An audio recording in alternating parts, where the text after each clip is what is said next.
they ask me what's it like on the average before school morning, I would love to tell you that, you know, after a nice calm showers, we have this healthy breakfast and do a bit of reading or crafts before. But it's not like that. There's a lot of screaming, my part, their part, everybody's part. Sometimes tears from all of us. But it's probably not the image I want to offer out. You know, I'd much rather say that we're just there fueling up for the day. And I think that's true when we're putting ourselves forward. You're going to put great things on your resume. You're going to say you handle every situation wonderfully. We ask behavioral questions often because what's the best predictor of your future behavior but how you've behaved in the past? And to put you in that scenario and ask you to walk through it the way you would so that we understand your thinking process and how you came to those decisions.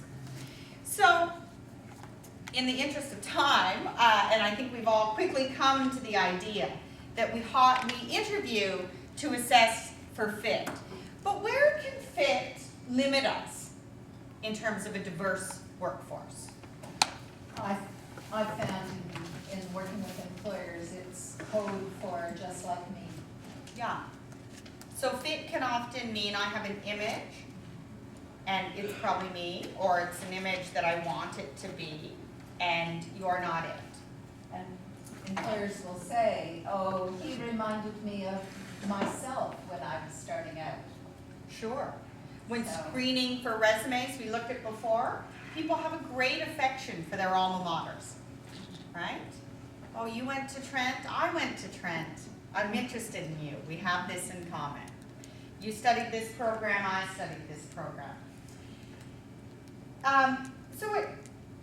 I would ask you to consider how much that fit, your concept of what fit is, limits who you interview and the decisions you make when you're interviewing those candidates.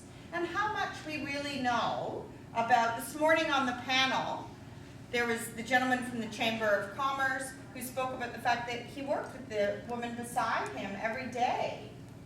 I think she's quite new, so it's not like he's been working with her for 40 years, but he's been working with her and he didn't know her story.